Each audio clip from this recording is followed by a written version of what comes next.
Bonjour, je suis Vincent Druel et je vous fais cette petite vidéo pour vous expliquer la suite et j'espère la fin en tout cas de ma mésaventure concernant l'usurpation de marque de mon agence Veridigital sur un site e-commerce qui s'appelle momentchanceux.fr.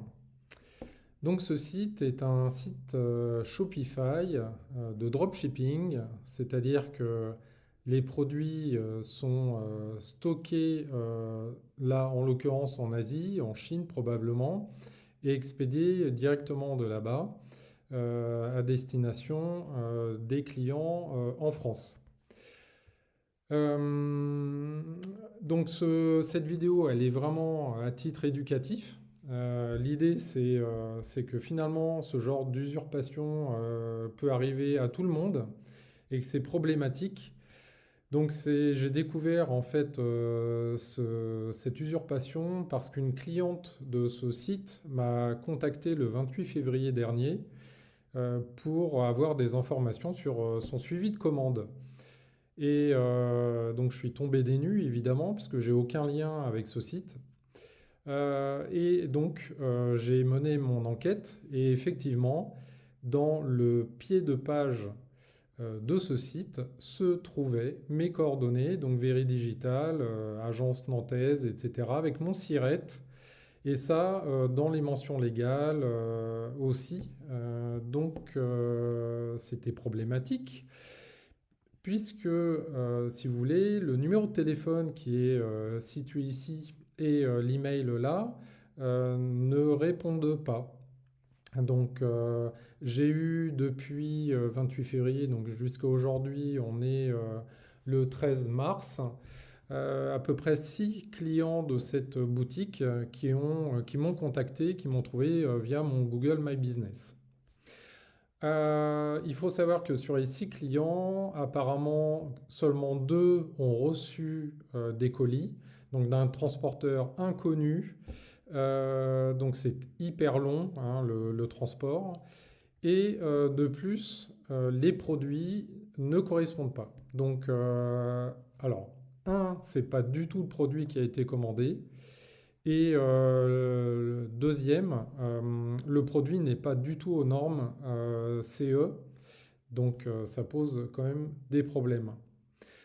Tout ça pour vous dire que j'ai procédé de plusieurs manières. D'abord, porter plainte à la DGCCRF en expliquant dans le détail ce qui s'était passé. Pour l'instant, aucune nouvelle de leur part. Deuxième point, j'ai activé aussi Shopify. Alors, à la fois sur Shopify, qui est l'hébergeur de cette solution. Bon, là, on ne le voit pas. Mais hébergeur et fournisseur de solutions e-commerce. Donc, ils ont des formulaires de plainte qui sont en anglais, pour lesquels il faut absolument créer un compte Shopify, alors que je ne suis pas client Shopify. Et j'ai donc déposé plainte à plusieurs reprises sur plusieurs formulaires. Et à chaque fois, on me répondait que ma demande ne serait pas prise en compte. Donc ça fait plaisir. Donc un grand merci à Shopify pour votre soutien.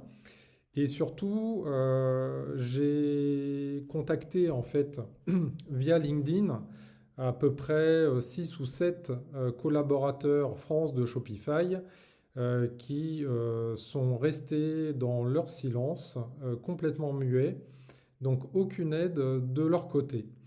Il a fallu donc que je me rapproche d'un conseil juridique euh, avec lequel j'ai rédigé un mail que j'ai quand même envoyé sur l'email qui était en pied de page. Et du coup, il y a quelques jours, et là, effectivement, ils ont retiré mes coordonnées sur toutes les autres pages du site.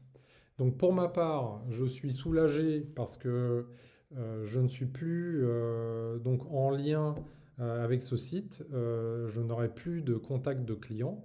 Par contre, clairement, des clients qui achètent chez eux se font frauder.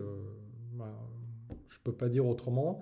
Quand tu ne reçois pas le bon produit ou qu'il n'est pas aux normes, que tu as une démarche de spolier une marque dans les mentions légales et que maintenant tu n'as absolument aucune autre adresse ou SIRET correspondant à cette entreprise, j'appelle pas ça une boîte sérieuse. Et du coup, je vous sensibilise là-dessus parce que j'ai mené ma petite enquête concernant les créateurs de ce nom de domaine. Ils auraient un autre site e-commerce français qui serait aussi géré par une boîte en Slovénie. Par contre, concernant cette boîte-là, sur les publicités Google qui ont été faites, la société qui est derrière ça, sans doute une société écran, enfin je ne saurais jamais peut-être, donc elle est à Hong Kong et voilà, c'est problématique. Donc ils font de la pub pour attirer leurs clients donc sur Google, Google Shopping et aussi sur Facebook. Donc ils ont une page Facebook depuis fin janvier. Donc je l'ai signalé évidemment, mais Facebook et Google m'ont répondu que ils respectaient en fait les usages des publicités ou autres et ils ne fermeraient pas les comptes. Donc dans ces cas-là, on se retrouve un petit peu tout seul. Donc là c'est bien, ils ont retiré mes coordonnées, tant mieux, mais le site est toujours actif et en train d'arnaquer des clients. Alors méfiez-vous quand vous allez sur des sites inconnus. Je sais que les Français n'aiment pas lire les CGV, contrairement à nos voisins allemands ou autres qui sont un peu plus vigilants sur ce côté-là. Déjà, quand vous avez des promesses aussi fortes de 50% sur tout le catalogue pour les soldes de printemps d'un site qui a été créé il y a un mois, on fait des soldes, ça devrait déjà vous alerter. Parce qu'en plus, on n'est plus dans la période des soldes. Et tout ça, il y a quand même des règles, une législation autour de l'usage de ces mots-là, de ces campagnes promotionnelles. Deuxièmement, faire attention parce que quand vous allez par exemple dans la politique de retour et de remboursement, il n'indique pas en fait l'adresse de retour. Et souvent, en fait, quand on échange après avec eux, ils nous disent de renvoyer sur ces sites de dropshipping une adresse qui est régulièrement basée en Chine, hein. J'en ai fait les frais en tant que consommateur il y a quelques années maintenant. Ce qu'il y a, c'est que le produit que vous achetez, parfois, est moins cher que les frais de retour. Donc, c'est une vraie problématique. Je pense qu'il y a vraiment un gros problème là-dessus. Il y a beaucoup, beaucoup trop de sites qui font du dropshipping, euh, voilà, sans faire attention justement à la relation client, au retour au SAV. Et on est purement, purement dans de l'arnaque. Souvent, d'ailleurs, ce sont des personnes qui ont suivi des formations qui sont sur YouTube ou Facebook. Voilà, et donc ils sont mal formés. Et le truc, c'est que il y a eu donc plusieurs plaintes de posées contre eux. Je ne sais pas si on arrivera à les faire fermer. Bon, voilà, tout ça, ça m'inspire pas grand-chose de positif. En tout cas, soyez vigilants parce que ce soit sur Shopify ou WooCommerce ou autre, mais beaucoup sur Shopify, puisqu'en fait, ils ont des modules qui permettent très facilement de connecter un AliExpress ou d'autres solutions de dropshipping. Et clairement, il n'y a pas vraiment de surveillance en termes de mentions légales, de retour de CGV, etc. Donc vigilance, vigilance, quand vous allez aller sur un site, vérifiez bien les mentions légales, les adresses de retour, essayez de voir s'ils sont joignables, si quelqu'un vous répond. Voilà, c'est la base. Et méfiez-vous des belles promesses sur ces sites-là. Voilà, vous en pâtirez de toute façon.